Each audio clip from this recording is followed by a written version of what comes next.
Okay, so I'm Leslie Ellistad. I'm one of the organizers for WTM, and this evening I'm the moderator for Mary, who's our speaker. Um, as you probably know, we've been doing this group. We've been running this group since 2015, and I just realized today that's the year my grandson was born. So that's 8. He's 8 years old, so it's been 8 years. We meet the first and third Thursday of each month. And right now we have moved to in-person meetings. We were hybrid for a while, and certainly during the peak of COVID, we were only on Zoom. Our aim is to provide speakers on mindfulness and related topics. So that's our mandate, basically. You may know that we have 2 different websites, both that Phil put together. The first was the breathproject.org, in which he has some videos on the general topic of meditation with more international type teachers. And then the breathproject.org, WTM, the breathproject.org is where all of our videos go. So if you've missed a talk or you've been to a talk and you want to hear it again, you just go onto the website, you'll be able to find it there. You can also register for upcoming talks or see what's coming. Sometimes we run day-long retreats, and anything information related to that would be there. And also Phil posts some resources on that website, so it's a good source of information for anyone interested in mindfulness. You can also sign up to receive our notices, and maybe you already are receiving them because you're here tonight. But if you haven't signed up for that, it's on the home page.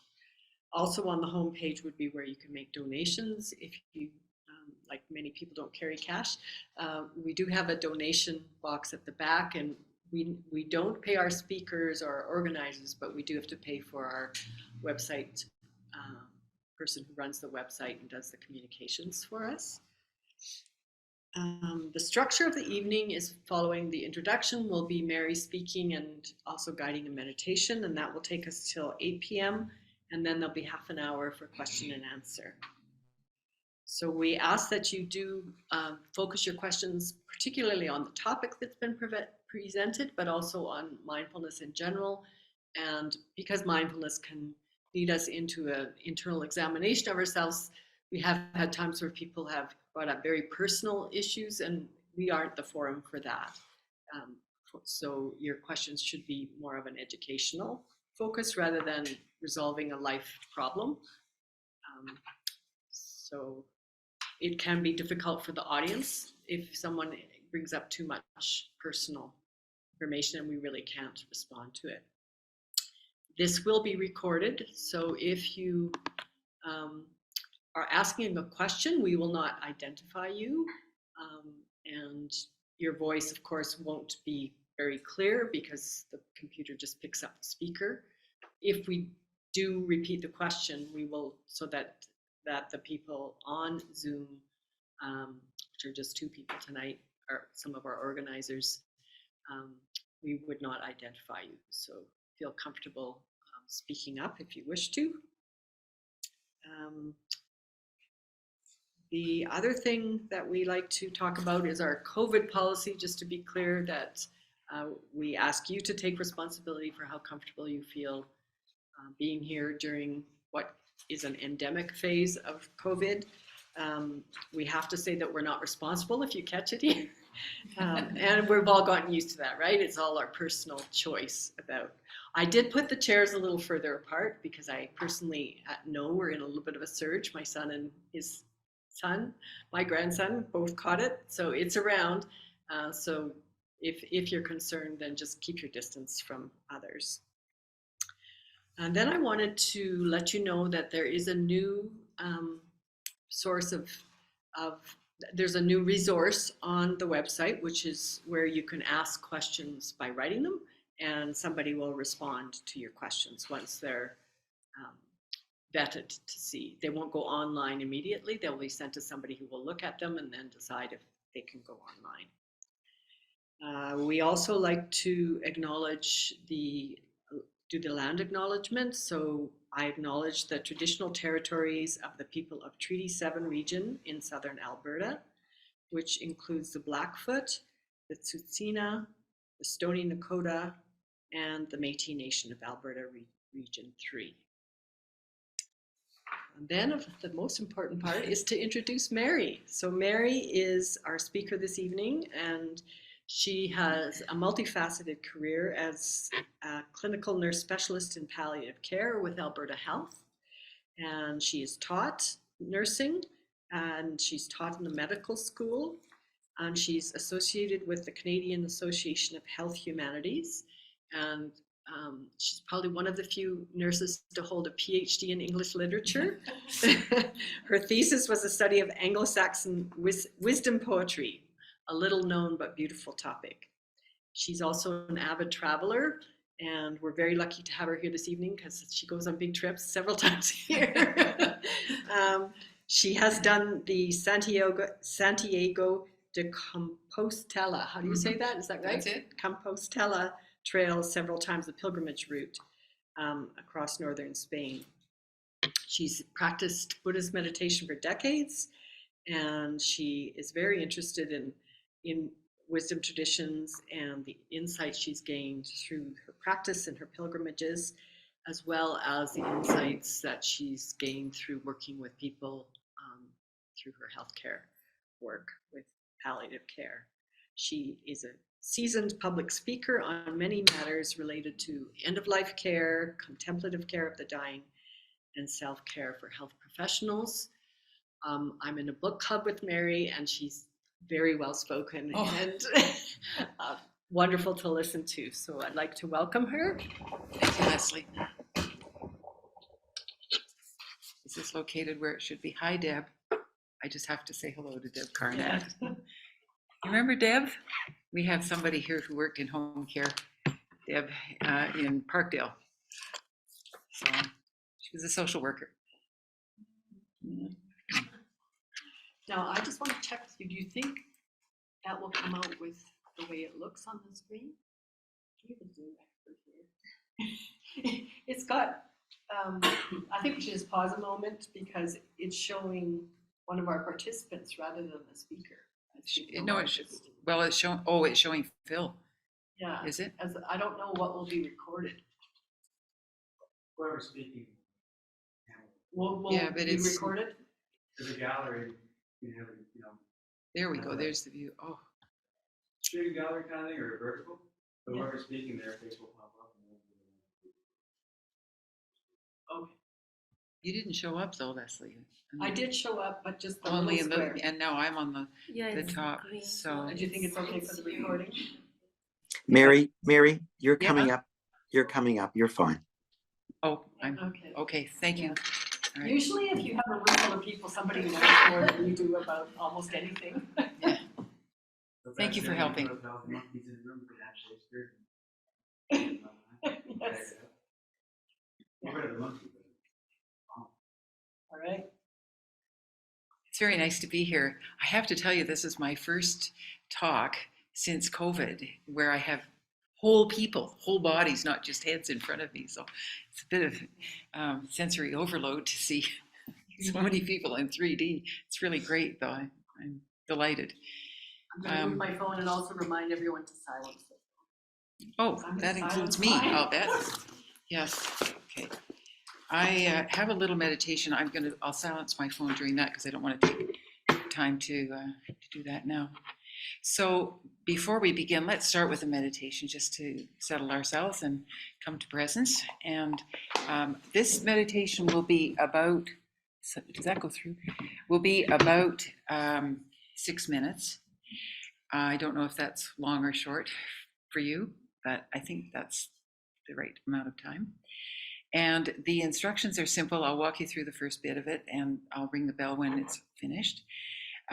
The one instruction I have is that, as we all know, those of us who meditate, the mind wanders, and you eventually become aware of where your mind has wandered to, and you become aware of thoughts. I would like you to notice before you come back to the point of focus, whether that's the breath or sounds in the room or whatever you're focusing on, Notice whether there is the kernel of a story in your thoughts. If you notice that your mind is starting to create a story or continue a story that you've been running full tilt all day, or whether there's some dialogue that's going on in your head, something that constitutes a story. And just pause and have a look at how that feels to have that story in your head or the beginning of a story. And don't be judgmental about yourself for this, because this talk is about stories. So we need to give ourselves something to work with. So take some time before you come back to the breath to notice, what is it that's going on in my mind in the way of a story? Is there one there, or is it not? May not be. But just notice how your mind constructs a story so easily sometimes. So if you would like to settle in any way that's comfortable for you, eyes open or closed, there is no coercion here, so however this works best for you. If there are any first-time meditators in the group, just follow along with the instructions and notice whether they make you feel comfortable or not, and see how you do. Eyes open or closed, relaxed in your seat. And I'd like you to, first of all, become aware of the feeling of the seat of the chair supporting your body. How that feels in the physical body, and perhaps the back of the chair as well.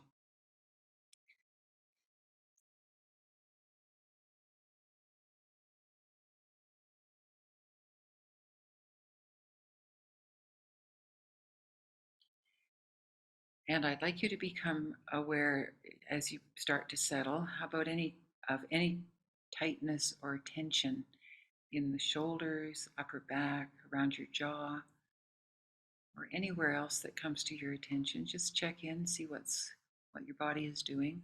No need to change anything, just observe what is there.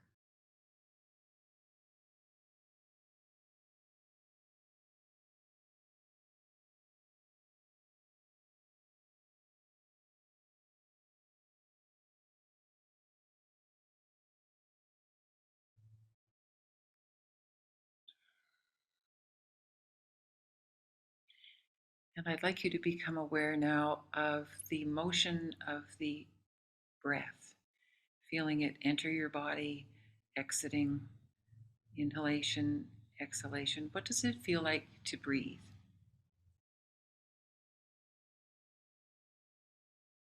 No need to change anything or control the breath. Just allow the breath to come to you.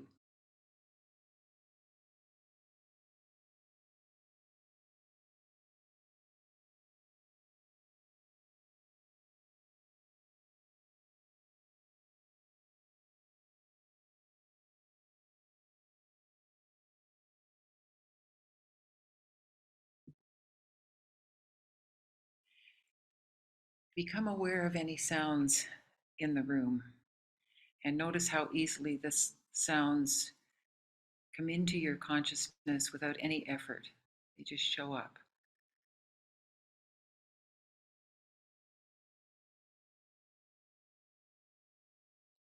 Allow sounds to be heard and then disappear.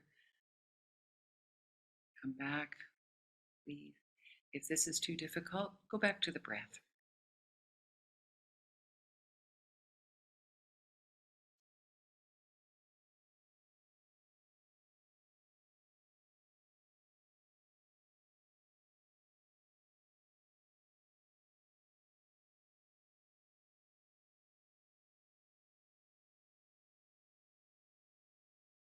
Observing the rise and fall of the abdomen or the sounds in the room.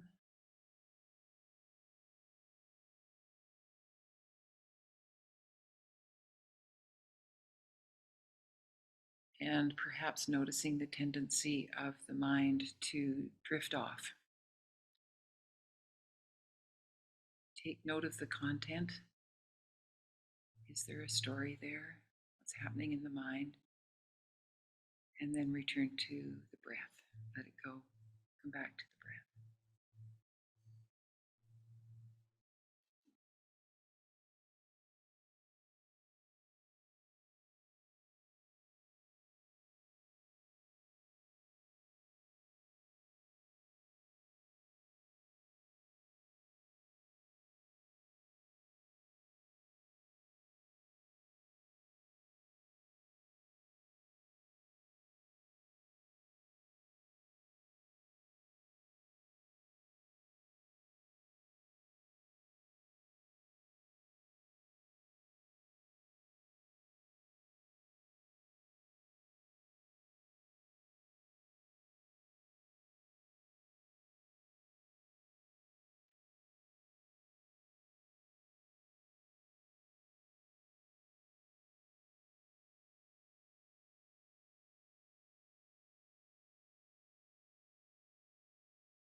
When you're ready, just come back to awareness of being in the room among all the rest of us.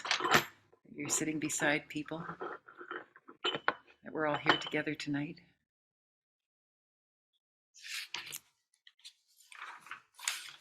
Did any of you discover stories in your minds when you were meditating? Yeah.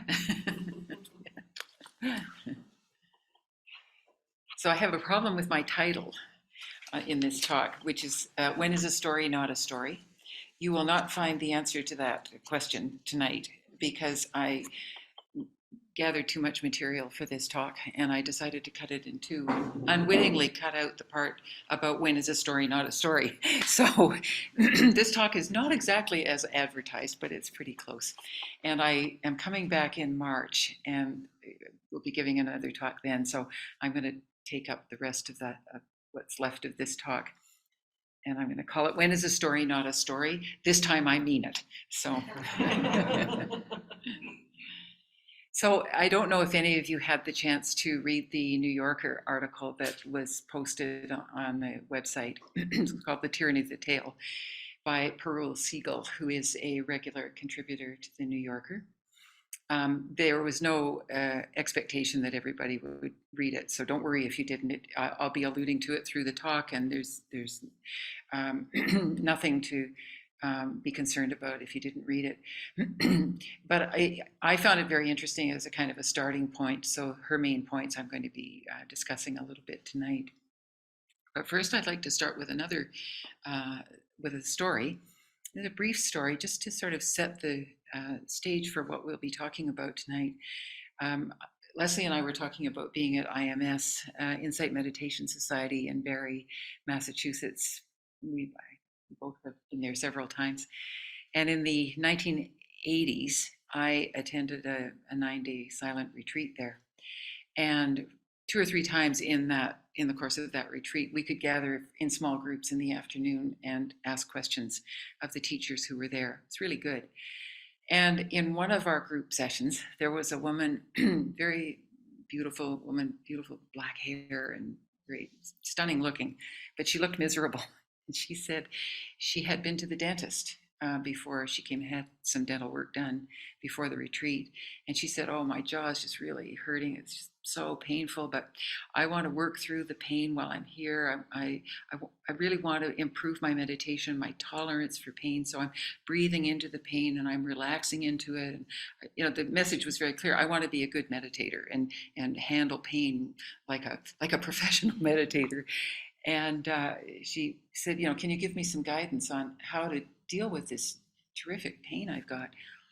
And the teacher was Christopher Titmuss. I don't know if you've ever heard of him, but he's a British teacher, happened to be at IMS. He just looked at her and he said, have you thought about calling your dentist? And she said, oh, no. I was quite surprised that he would suggest that. And she did actually go out and call the dentist. And it turned out she had an abscess. So it was good that she did. But the point was the story that she was creating for herself around the pain was about being a good meditator, about all, you know, the things that she should be doing to make this a wonderful experience of pain. And it kind of distanced her from the fact that she needed help. And it's a good example of how people create stories out of an experience, for good or bad. You know, sometimes they're good stories, but oftentimes they can be quite harmful. And it had a happy ending. She got her abscess fixed and everything was fine. But I've never forgotten how pragmatic Christopher Titmuss sounded amidst all this talk about being a good meditator who could sit with pain. So my intentions for the evening, and we may not get through it all. I don't know if some of you saw all my sheets. Don't be scared. I will quit at 8 o'clock on time. But I want to tell you what I'm hoping to talk about tonight, and then maybe continue later in March.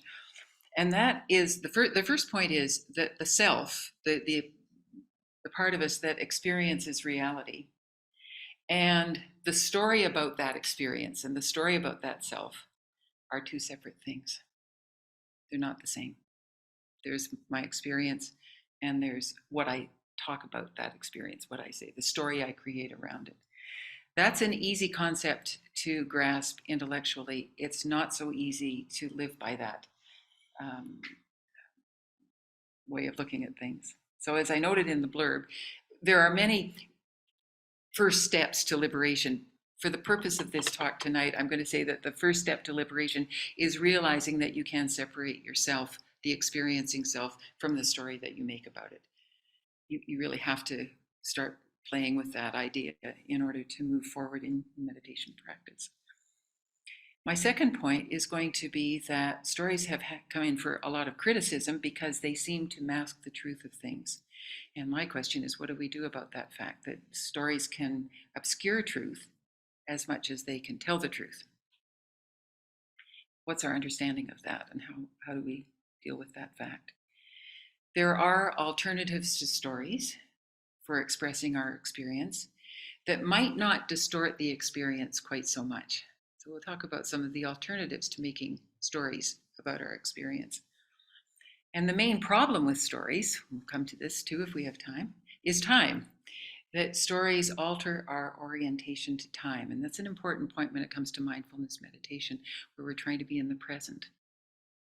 And yet stories are from the past, and they always go into the future with a conclusion. So stories can distort our perception of time as meditators. And finally, how do we choose which stories to live by? What ones are going to be helpful for us to live our lives by? Because we all need stories to structure our lives and get on in the world. But how do we select the stories that are going to be the most helpful for us?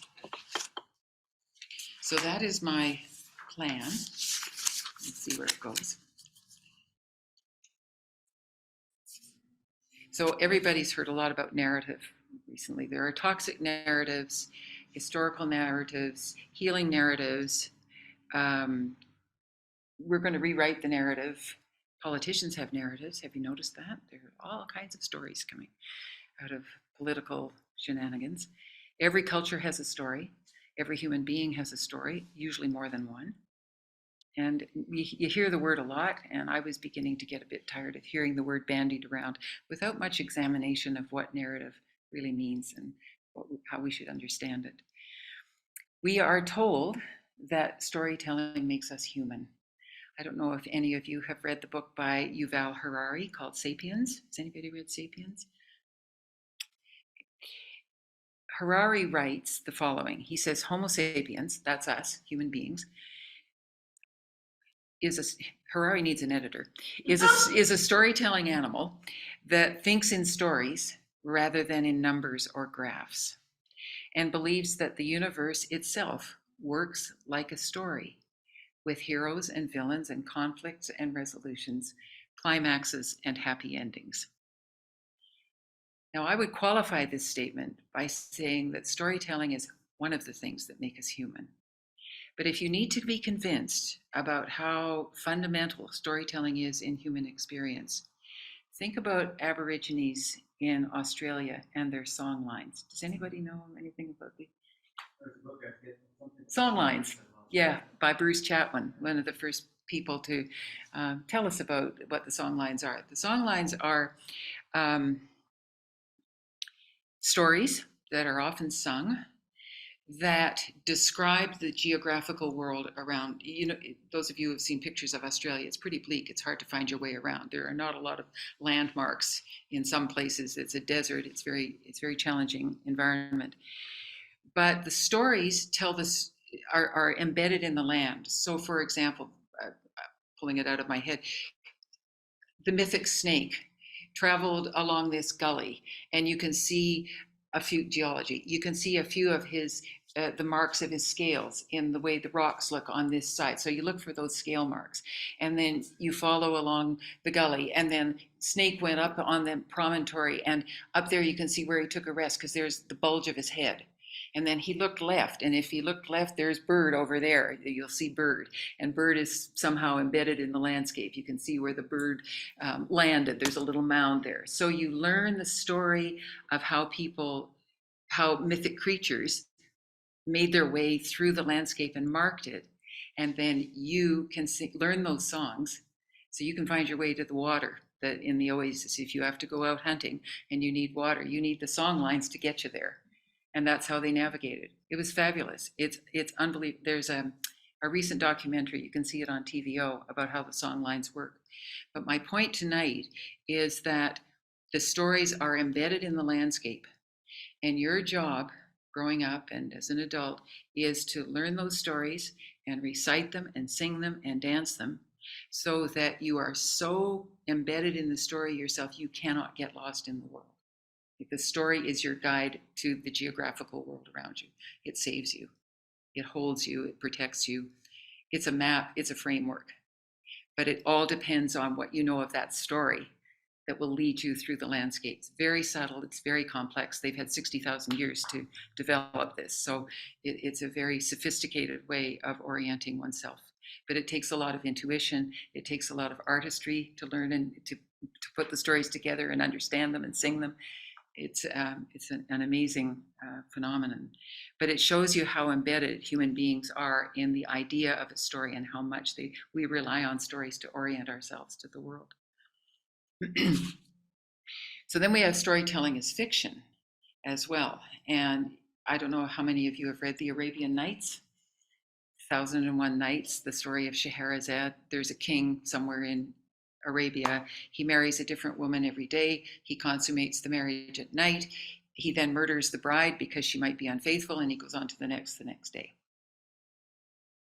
What a guy. So we have opinions about him. But he marries Scheherazade, and Scheherazade does not want to die, so she tells the king a story. And he's so captivated by the story that he wants to hear the next installment the following night. So he keeps her alive to hear the next story, and the next, and the next. She has 3 children by him. And so her job is not only to keep herself alive, but to keep children alive by telling stories. And the idea here is very similar to the one with the song lines, is that stories keep us alive. They save us, they preserve us. They also entertain us and give us joy and pleasure in being in the world and being imaginative and creating things.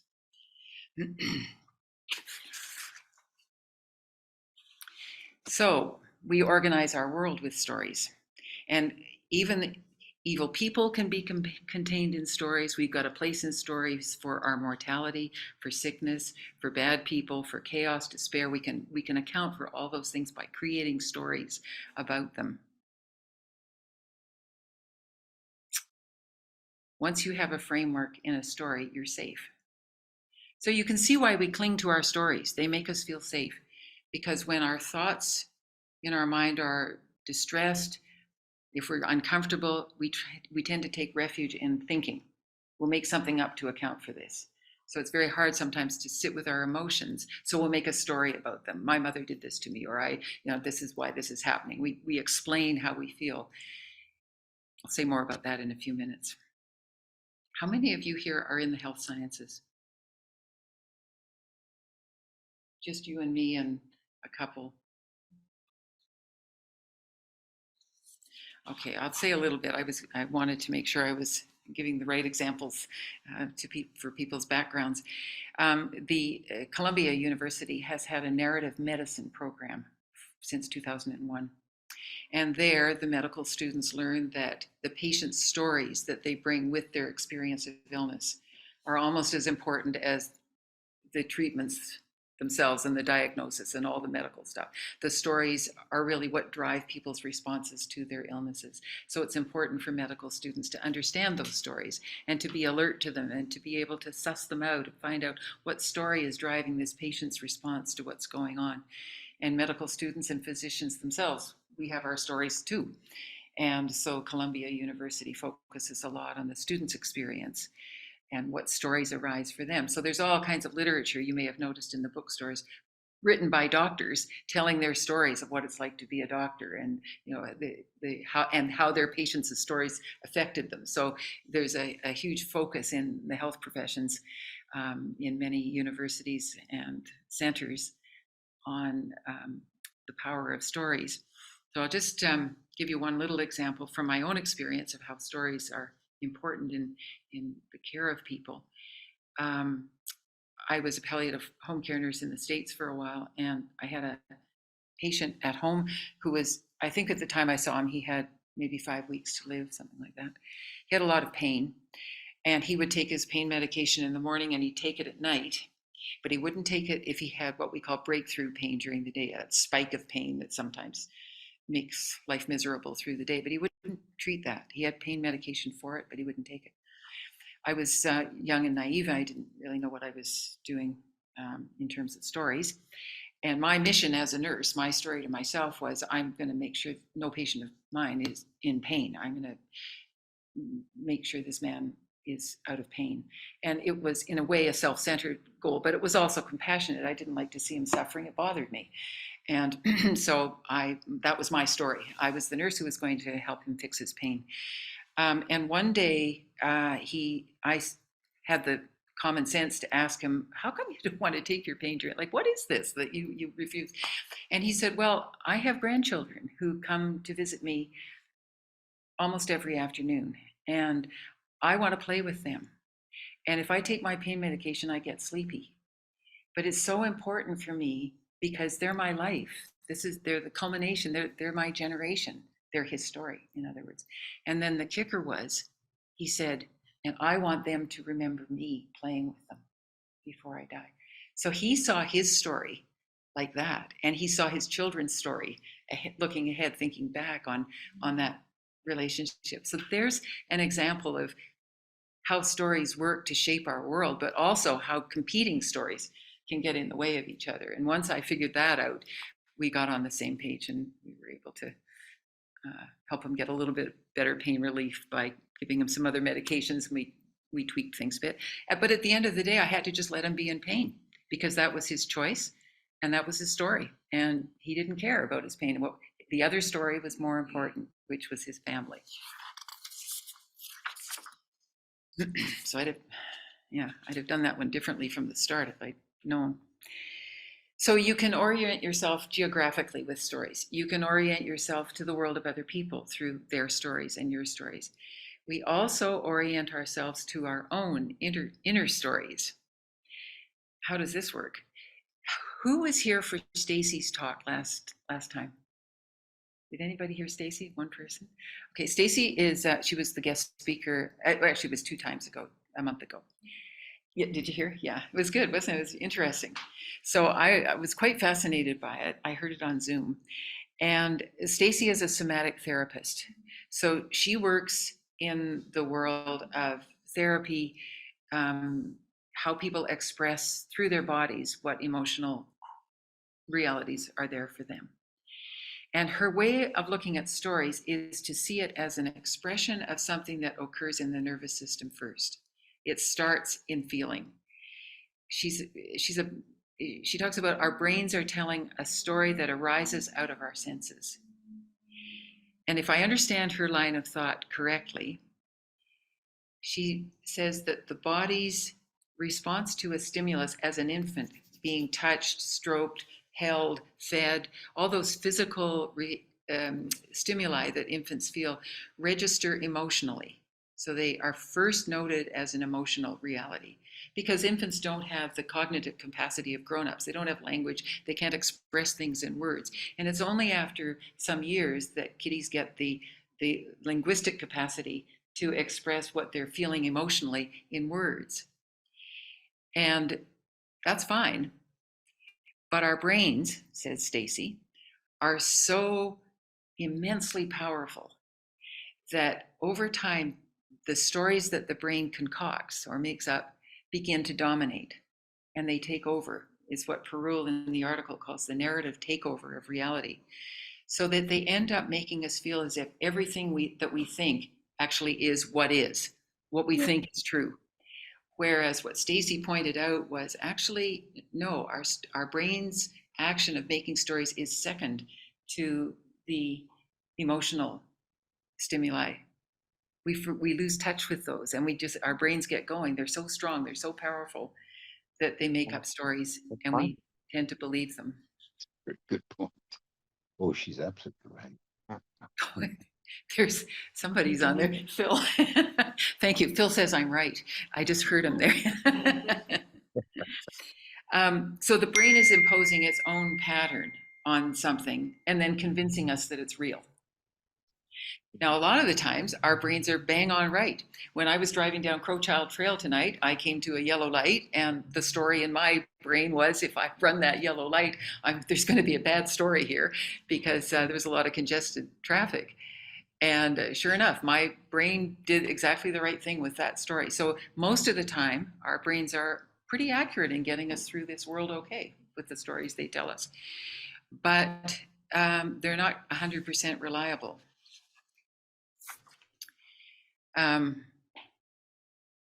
Jack Kornfield talks about how the brain valiantly tries to protect us. So this habit of the brain of creating stories around what we feel is not bad or wrong. It's just a natural response. I'm trying to help you here. I'm trying to make a story to make this world livable and give it order and take away some of that sense of chaos or disorder. So it's not wrong or bad that this happens. It's our predicament, that sometimes our brain gets it right, a lot of times it gets it wrong. And that means that we have to make decisions about what we think, about the stories that we hear ourselves telling ourselves about ourselves. And to make decisions, that's sila in Buddhist thought. That's that notion of making wise decisions that are virtuous, that will be helpful to the world and not harmful. So there is this responsibility that comes with our predicament of an unstable storytelling apparatus, is that we have to use mindfulness in order to determine, is this a good story or is this something that's not maybe going to be so helpful? So we'll come back to this topic in a few minutes of how do we decide what stories are going to be useful for me and what aren't. But we have to recognize first that some of the stories we tell ourselves are not helpful at all and keep us stuck.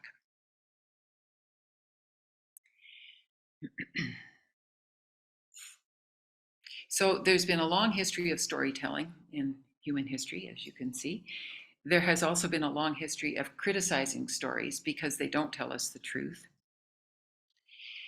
The philosopher Plato said, all storytellers should be exiled because they deviously manipulate the truth. They take us away from reality. And it gets worse.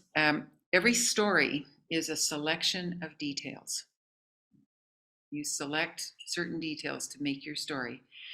And the decision for what details you select can mask the truth as much as it reveals it. Some things that are irrelevant can be made to look really important. Some things that are very important get omitted because of your habit of selection of details in making a story. And the woman who wrote the article in the New Yorker says, every narrative decision is an argument. That is, I want you to see something this way, the way it is in the story. Every argument implies meaning. You got to take this seriously. And every imposition of meaning is an exercise of power. So there's a whole school of thought about how storytelling actually can become an exercise of power. And if you look at ethnic or cultural studies, you can see sometimes a story can help define a people, restore dignity to people, build a healthy community that has a good, strong identity.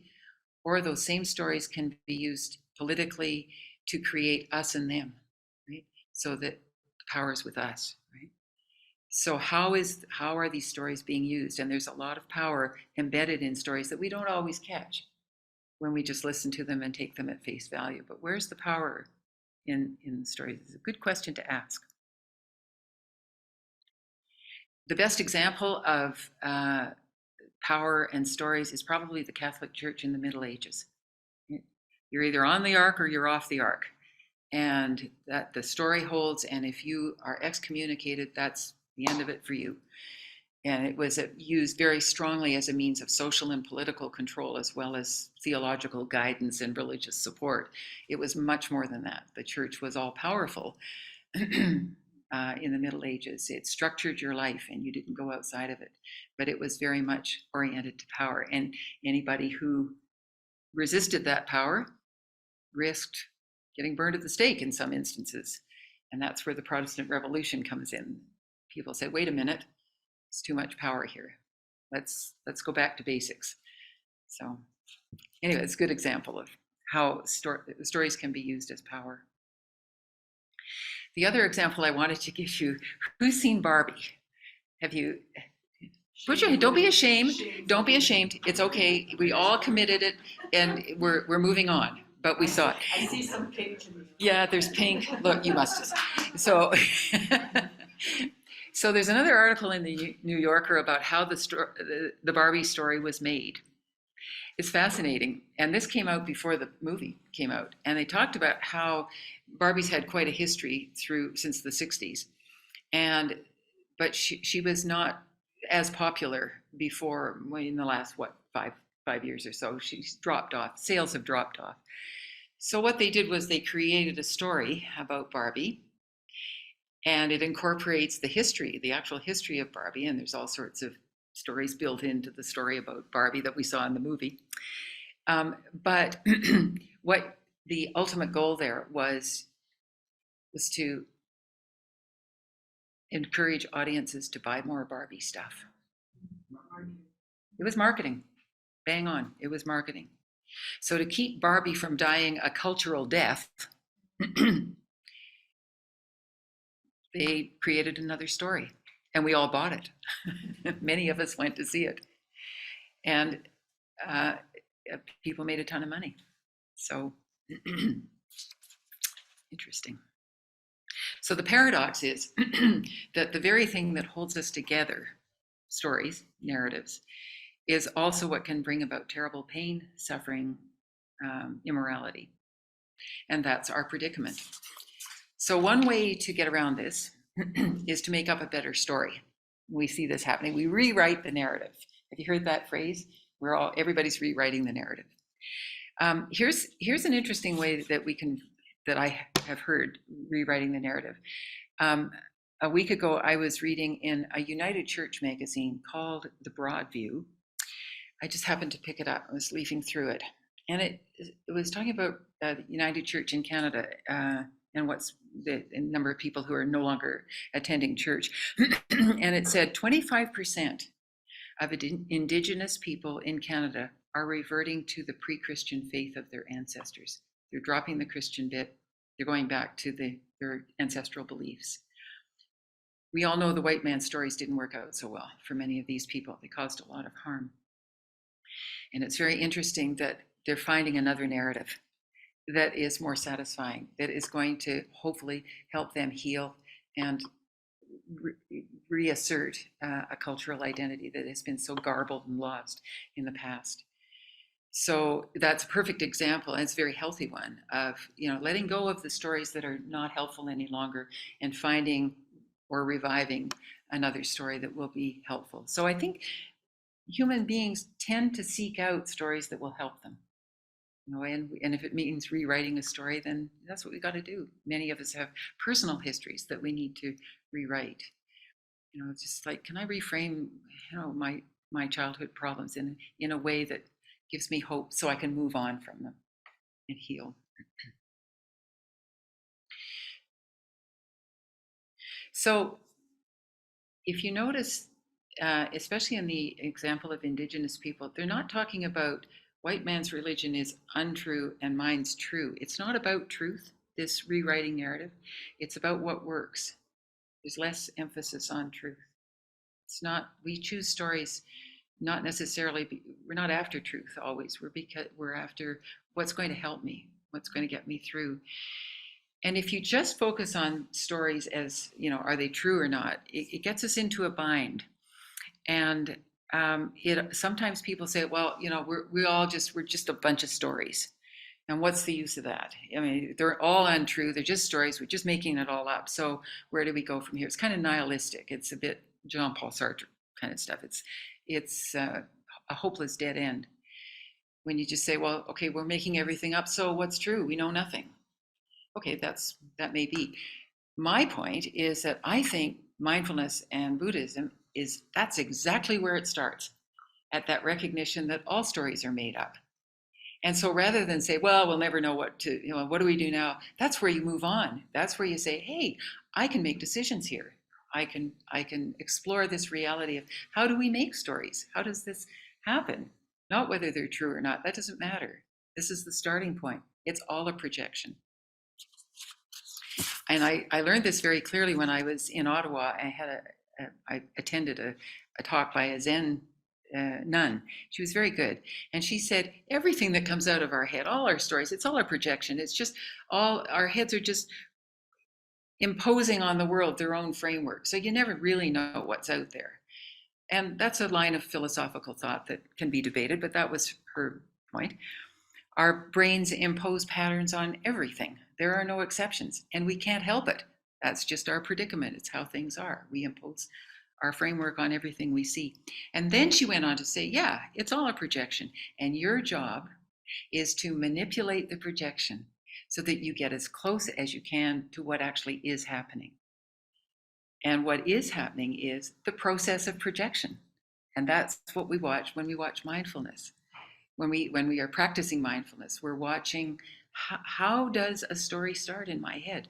I have this feeling, it blossoms into what we sometimes call in mindfulness practice papancha, that just proliferation of ideas and thoughts and stories and dialogues. And how many of you have had great dialogues with imaginary people in your heads while you've been meditating? And I know what I'm going to say to him the next time I see him. And it goes on from there. You're creating.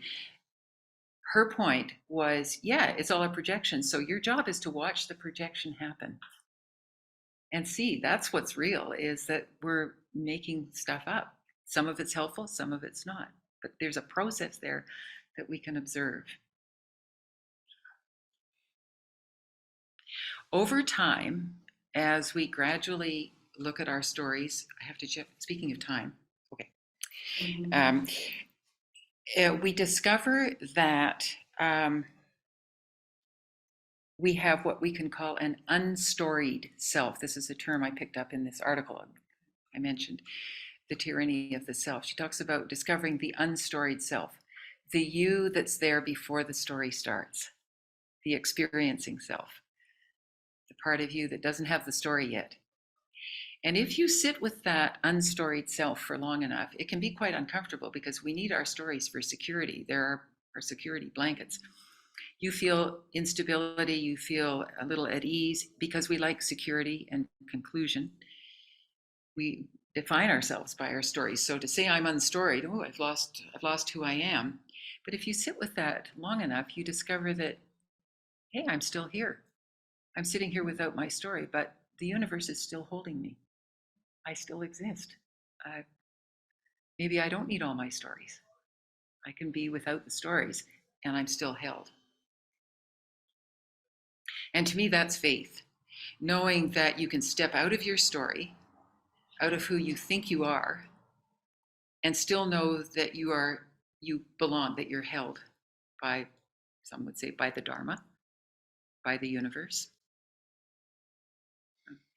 So it's not so scary to lose the stories. And once we discover that, we do it bit by bit, because you don't want to just say, okay, I'm never going to make another story again. I'm never going to believe another story. That would be crazy, because we need to go slow, because this is quite a dramatic thing to discover, that you can live without your story, that you can sit there and just be, and just maybe feel the breath, feel the rise and fall of the breath, or hear sounds and notice there is hearing, there is seeing, there is tasting, there is swallowing, and no story attached to it. I lost my thought. So you can sit there and just feel with that, but at the end of the day, we still need some stories. It's very, you can't go through life without stories. So you need to figure out in your practice, which stories am I going to gently let go of? Because I don't want to upset myself, throw myself off. You have to be cautious with this, because it's strong stuff psychologically. You don't need to be heroic in meditation. That's why we always say, just take it easy on your brain. It's only trying to help you. So be gentle with yourself And if you start to think, oh, I think I just need to quit for a while, then quit. Go back to the story. But every time you do that, you'll go back with more insight and a recognition. I can maybe change some of these stories, or I can let them go altogether.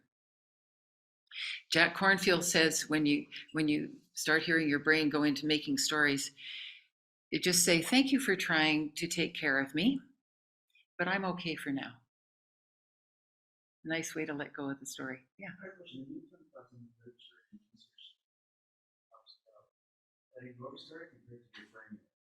Oh, yeah, it all works differently. You answered your own question. You can choose which to do. I mean, there are times when it's appropriate to just let it go altogether and just be in that meditative state of samadhi, perhaps, where there is no need for story, and to find rest in there. Other times, you've got to function in the world. You need a framework to go by. So then you choose the story. You just said that to me. You just exist without your exist without your story. Just be that's the juice. That juice is worth the squeeze it coming out of that. Yeah. In that moment when you have the children on my spine. Yeah. I felt that too when I first learned this. That it's safe without a story. Wow, that's huge. It isn't in our reptilian brain that Yeah, it can be scary. You know, as it may have been mentioned, I studied a lot of medieval theology and the monastic tradition, and you can say that monks and nuns, and it's the same in the Buddhist tradition. The monastic life is very, very tightly regulated, and there's a lot of rules, and you do things in a very particular way. It's very organized, and you could say, oh, that's too suffocating. I could never survive in such a restricted, disciplined, highly disciplined atmosphere. But that serves a very important purpose, that discipline, and it's that you need to be kept within the bounds of reality. Because if you start spinning off into, oh, nothing's real, and it can be very damaging psychologically. So this is the framework that is offered to you in the monastery, to stay very, very grounded in the real world. There are certain practices you have to do, and that keeps you oriented while you then have your periods of contemplation where you let go. But you can't live like that.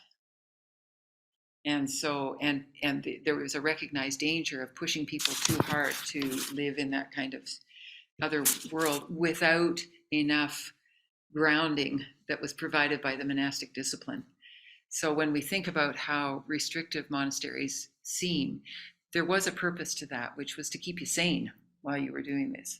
Because you may have read, there is literature about people who practice mindfulness meditation in a way that is actually quite harmful for them psychologically, because they don't have a teacher, they don't have a structure, they don't have guidance for how to manage those periods where the mind starts to become frightened, for example, at the prospect of being without a story. So it is important to have some kind of a framework.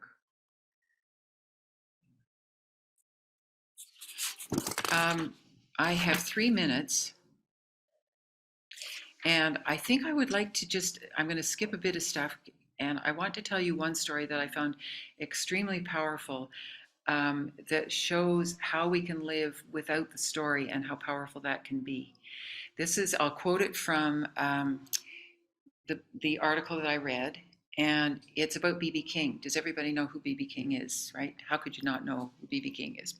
Great blues musician, singer, died a few years ago. And he wrote a memoir. And it's a riveting memoir. It's another goosebumps, chills up the spine. So this is an excerpt from his memoir, and it's quoted in the article. So I'll just read the quote. B.B. King, in his memoir, returned to a moment from his childhood in Mississippi. So he's writing a story, by the way, about this moment. So it's contained in the story. Running an errand for his mother, he saw the dead body of a black man, hoisted up by a lynch mob gathered round a makeshift gallows. Can you imagine such a thing? Unimaginable. He stayed silent. He's just a boy. He stayed silent, and he wrote, deep inside, I'm hurt, I'm sad, I'm mad. My anger is a secret that stays away from the light of day, because the square where the man is hanged. The square is bright with the smiles of white people passing by as they view the dead man on display. I feel disgust and disgrace and rage and every emotion that makes me cry without tears and scream without sound. I don't make a sound, he says. And then Perul goes on to say, it is a moment that he doesn't experience as story. It is lightning and grief that he describes, bottled in his body, but protected too from the bright white smiles, kept intact, kept his. Then he picks up his guitar and finds that notes, not words, can contain these meanings. The notes, and the blues specifically, did not permit one meaning or one tone to pretend to offer an explanation or a story.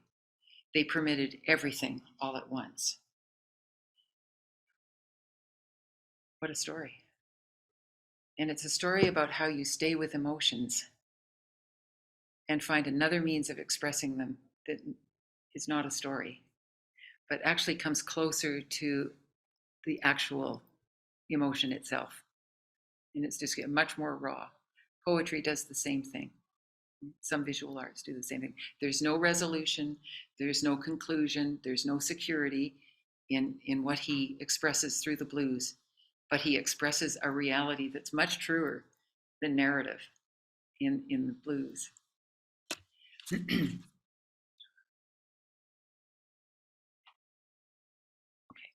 So I am going to stop there. Oh, it's 8:00. There was more, and I would, if it works for everybody, when I come back, I might just continue this. This will be in March. Yeah. Thank you, Mary. You're welcome. Are there any questions or comments, or would you like a moment just to pause? Maybe we should could we just have a minute or two of meditation first, or just reflection, and then we can talk. I'll ring the bells again.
Have you any comments, questions, complaints?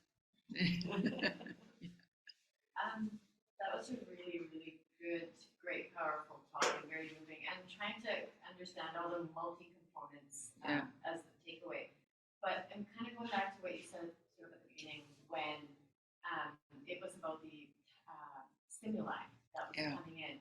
So for me to understand the story and all that, like, do I just kind of sit with sort of that raw emotion of where the story kind of got built upon and just to be with that? Yeah. And see where that takes you? Is that kind of a good starting point? Yeah. That's a good question. It is. And the easiest way to do that is to allow the mind to wander. Don't be afraid when it goes off. We are awfully hard on ourselves if we don't stay with the focus. Don't worry about that. Let that go, because when the mind wanders, then you can tune into that. Well, what's going on? And then ask, what is the emotion here? Or how does this thinking? What does it feel like in my body to be thinking this? And so you're not. It's the thought, the thinking, the wandering starts with the emotion. But in order to find your way back to the emotion, sometimes you have to go off first and then trace your way back by asking, okay, what's my feeling state here? How do I feel about what I'm thinking about? And is my chest tightening, or did I just frown, or what I find, sometimes I salivate a lot with strong stuff, the story.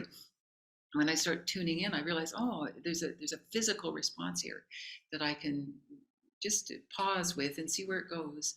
It will always evolve. The emotion will move and shift, and the physical state will as well. But it's just the patience of sitting in that state of, oh yeah, gee, my shoulders are really tight when I think about that, or my heart pounds, or I'm feeling the underlying feeling in this story I'm telling myself is actually I'm sad. What does sadness feel like? And so that's how you, but you need to have wandered, at least I find I need to have wandered off and then realize that I've gone away from the breath, for example, and then I can find my way back to where I am. Does that make sense to you? It does, because now I'm kind of thinking of, like, I kind of took it to the step where, like, okay, there was this, but how did it manifest in the body, Yeah. right? Like, to kind of pay attention to that, and then why did that happen, Mm-hmm. right? Like, why did the shoulders think? What was it? Kind of go back Right. to identify the emotion. Yeah. When you start asking why did something happen, you're starting on a story. Yeah, because the answer is a story. So can you just sit with tight shoulders? With just Just the tight shoulders. sensation itself. Yeah. Chime in, Leslie, if you have anything to add. But yeah, and then when you start, because I do that too. I think we all do. We want to find out, like, what happened there, and is that you start the thinking, and then you're back on the story path again. Maybe you need to figure out why it happened later on. There's room for inquiry like that. But at the time of meditating, tune into the sensation. Just sit with that. What do tight shoulders feel like? It's like when Joseph Goldstein talks about the breath is like this. No, it's not. It's not Joseph. It's Frank Ostaseski. When he guides meditations, he will suggest that you just ask yourself, what does the breath feel like? Oh, the breath feels like this. Oh, it feels like this. You just stay with the sensation.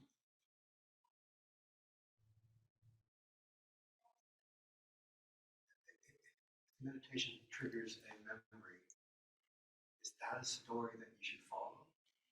You can choose to, but you set an intention when you begin to meditate.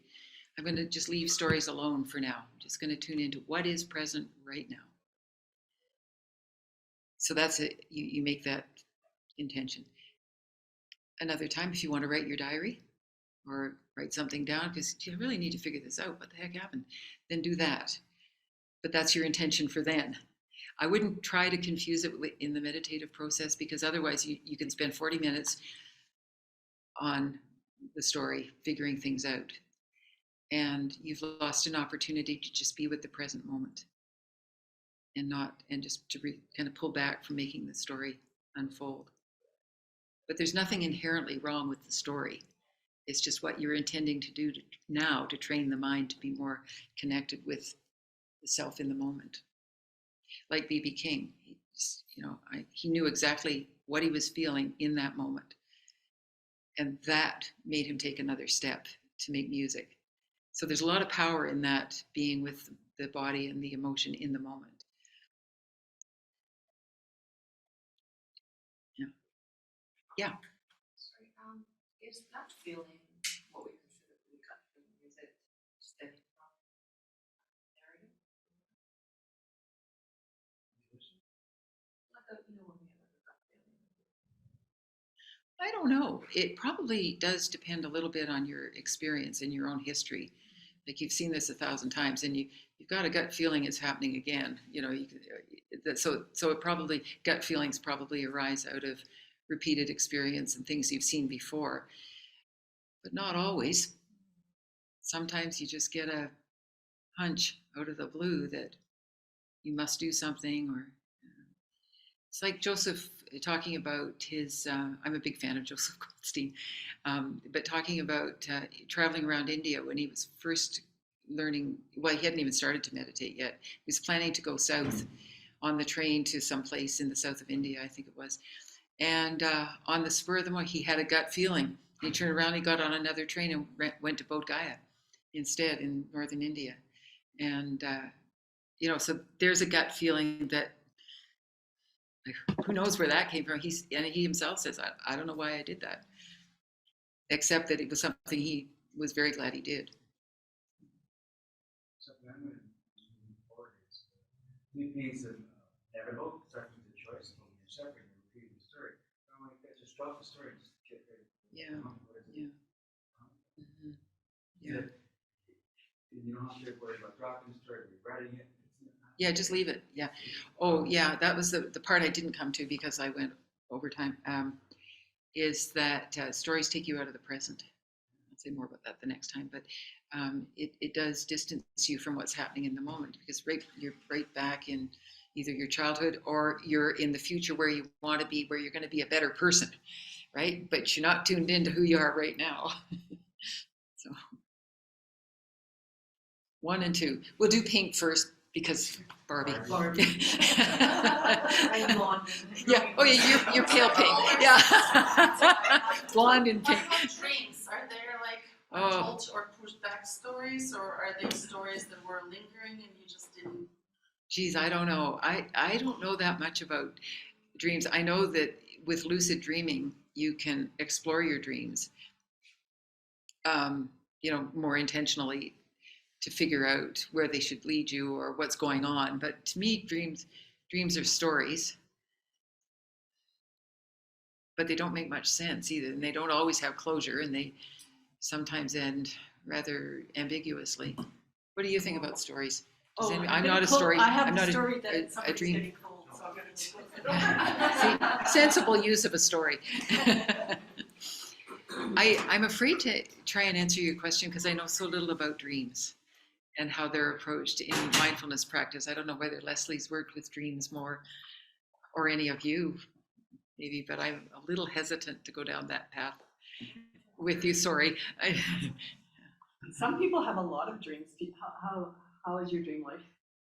Well, there's times when they're not there. So on the CPAP machine, you Oh, just okay. sleep right through. And there's days when you're dreaming of it, and then you're like, where is it coming from? Yeah. And you know how sometimes like you'll talk to sister, and you'll be like, oh, because we discussed that topic. But there's times when you did not discuss any of it. Yeah. It just comes. It just showed up. So one thing I would say about dreams is I think they're a good example of just how the mind is an endless stream of phenomena. and how do I know if it's my story or Yeah. I have a story from the end of a retreat that kind of demonstrates that stories are necessary. I was supposed to take a shuttle to the airport, and I was all by myself. I was the only one taking it at that time, and it didn't show up. And at the ends of retreats, you're really emphasizing being patient. And don't worry, just be kind. And I sat there, and then I looked at my watch and went, I'm not going to make my plane if I don't say something.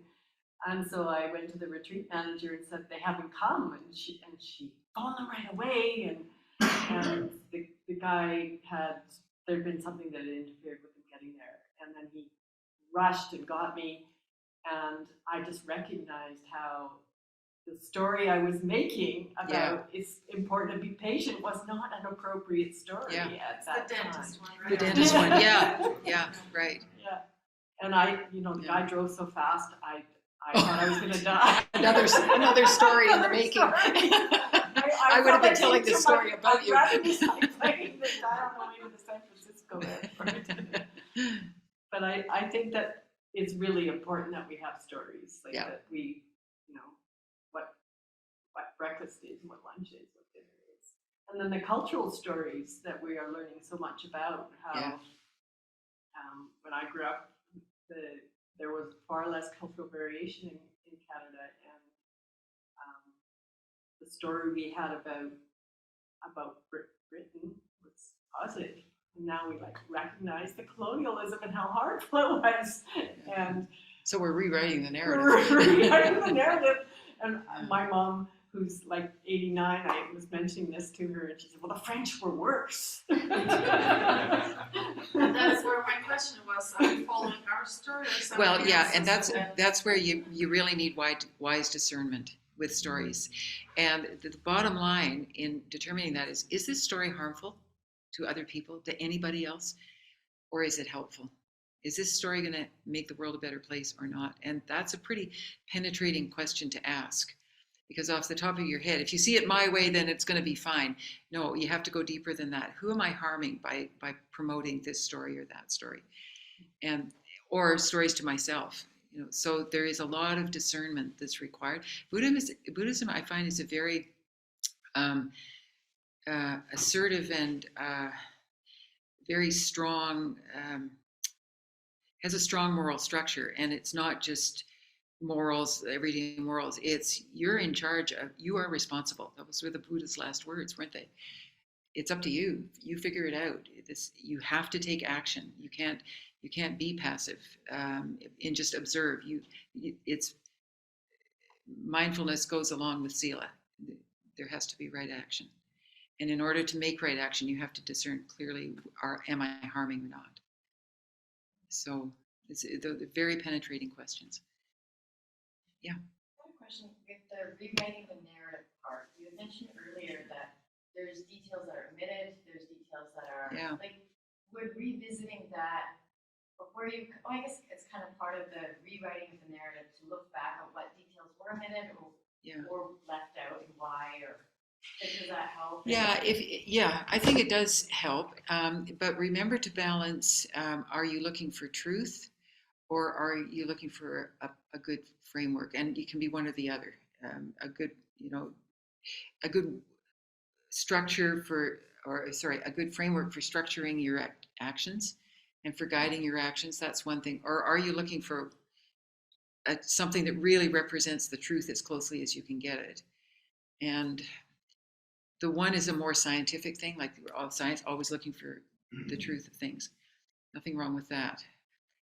But is that what you're wanting to do, or are you looking for a story that you can refer back to guide you in making decisions going forward? I'm not sure I answered your question. That's an interesting point. You mentioned science. Yeah. Sometimes you make up a story and it guides you to fill in the facts. These facts fit the story, but those facts don't. Those facts don't. And that's not necessarily the way to do it. No. And I like the idea of the framework and the monastic, because if there's a set way of doing it, it's a framework of doing things or thinking about things. Yeah. That's very good. It becomes automatic and rote. Yeah. It can go through the monastic. It's I can tell the anecdote, but I won't. You go through. This is the formulate that we try to come to the truth. Yeah. Right. But those all formulae can become traps. Don't forget, it can go both ways. And the Protestant Revolution it had to happen because that framework was becoming, the whole church, not so much the monastic orders, but the church as a whole, the ecclesiastical structure was becoming a terrible trap for people. It was just, the church was getting filthy rich, people were suffering, it was all wrong. And so what started off healthy and holy became over time ossified and corrupt. And so that can happen to any framework that you use. So your new narratives, when you've rewritten the narrative, your new narrative is as vulnerable to that as the old one. And that's what we sometimes forget, that there are going to be flaws in every narrative that we hold. But does this work for now to reduce suffering in the world? Does it help me be a whole person? Does it help me be more compassionate? Just before I missed you. And here, you had pink on That's too. okay, I'm practicing what she was when I was. And, no, you have to make another story. So I guess the whole point of the, I don't know, the story, is it to tame, or the mindfulness, is it to tame the brain and the story, like to give it a discipline, Oh. to ground it? Is that the whole idea? Is before it takes off wherever, the whole idea is to like, train yourself to slow down before you get into the story? Yeah, Like to right. tame the brain, I guess, because the brain, yeah, it'll come up with the stories. Yeah, what is the purpose of meditation? Is it to tame the brain before it goes off? And I think you nailed it when you said slow it down so that you can see the process happening. That's an important feature of mindfulness meditation is slowing it down. But in order to do that, it's important to train the mind. And it's just like doing exercise. You practice over and over, stay on one focus, the breath, for example. And everybody, same thing, we all wander off, but the practice is coming back to the breath, stay focused. So the brain becomes used to settling into one place, from which you then have a vantage point that you can see, you can observe carefully what's going on in the mind, but you've got a vantage point. Otherwise, without that anchor in the breath, you're going to drift off. As soon as the brain goes, you're going to follow it. And what's for lunch today? I think there's peanut butter. No, it's tahini in the fridge. And you're off on that side. And so you keep following your brain. So the primary exercise in mindfulness meditation is just strengthening the mind so that it can stay put in one spot and then quietly from that spot observe how itself works, how the mind continues to make action and stories and where it goes, but you're watching it from a single place. Very difficult to do, and it's a lifelong thing. I mean, how long have you been doing this? How are you doing? 25 years. Yeah, it's great because every little step is helpful. Like you feel better. So even the shortest, St. Francis de Sales, one of the Catholic saints in France, said, if you sit for an hour in meditation and you have one moment where you're mindful and you know where you are and where the mind is, you can consider your meditation successful. So that's how the bar is kind of low, but it has to be because our minds are so powerful at wandering off that we have to be easy with ourselves. So but it's just that continual patience coming back to that single point, and then after a while you discover that, hey, I can kind of stay focused and I can watch what's happening in the rest of my mind. Oh yeah, there's a story starting, but I'm here. I'm separate from that activity in the mind. So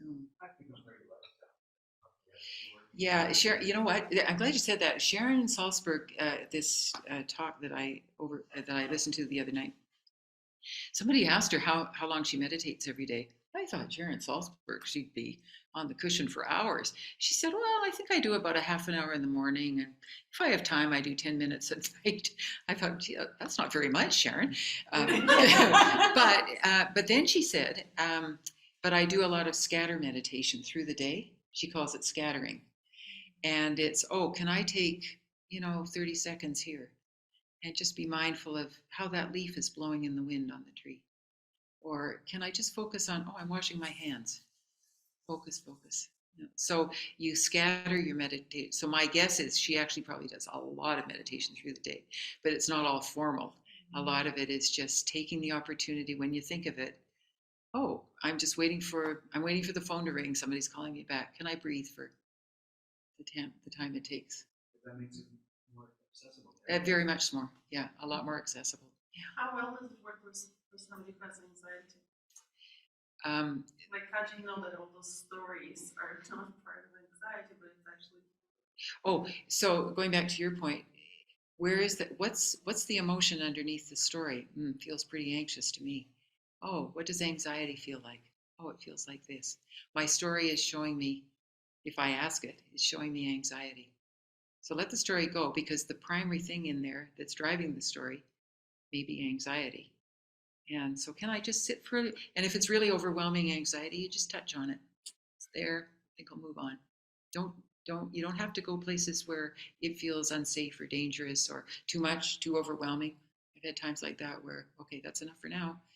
Once I stopped meditating for about 6 months because I got to a point where I thought, oh, I'm just not feeling good about how this is going, and I backed off. And then I started again. It was fine. Got through.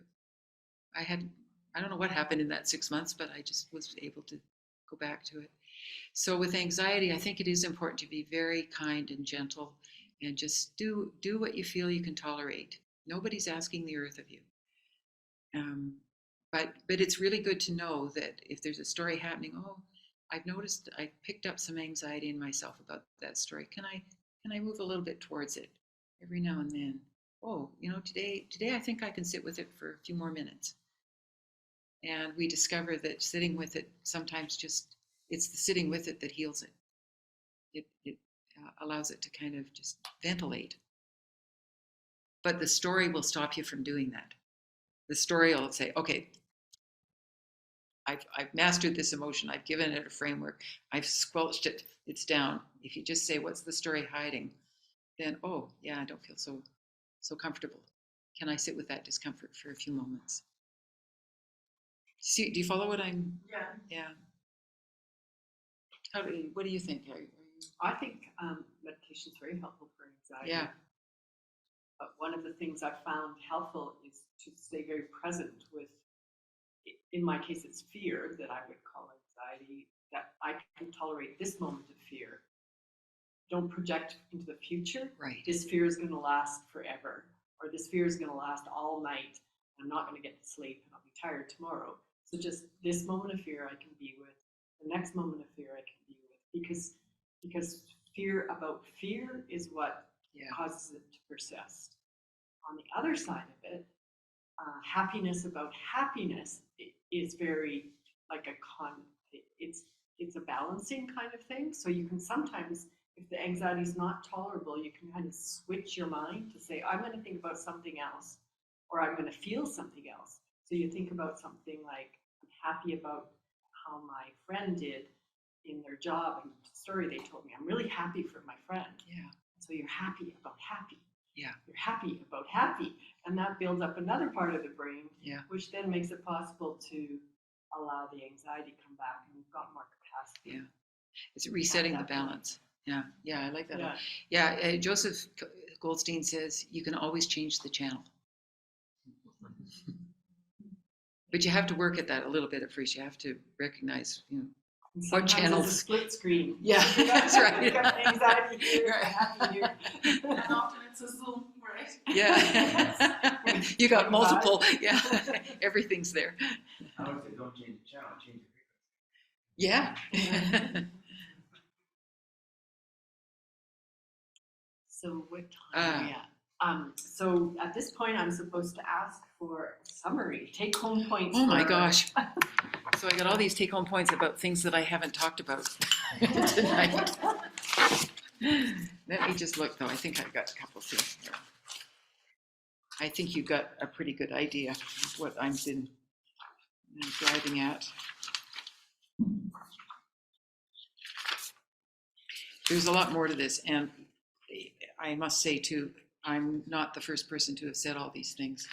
There's lots and lots of people who think very hard and probably better than I do about narrative, and so there's lots out there to read about stories. So summarizing, the self and our story about the self are separate. They can be separated. We can be unstoried. Stories can be very helpful and orient us. They can also cause suffering. And our job is to ask which stories do which. Sometimes we can look for alternatives in other stories that are more wholesome when we need them. That can work. Sometimes we need alternative forms of expression that better capture our experience. So, music, B.B. King and the Blues, for example, found another way to express feeling, not with story, that got him closer to the emotion. And sometimes we have to unstory ourselves altogether and just tune into the present moment. without any narrative point of reference at all. That's what we kind of hope sometimes happens in meditation, is that we can just sit with the fact of our existence without having to add or subtract anything. That's a nice place to be. It's a very restorative, healing place to find yourself. That's one way of thinking about liberation, is being unstoried. So I'll end, just a further summary, I'll end with a little excerpt from a poem by Wei Wu Wei, which some of you may have heard of. It's called What Do You Have to Do? Pack your bags with your stories, I'll add that. Pack your bags, go to the station without them. Catch the train and leave yourself behind. That does not apply to you going to the airport. Well, thank you very much, Mary. It's been a very enjoyable evening. Thank you.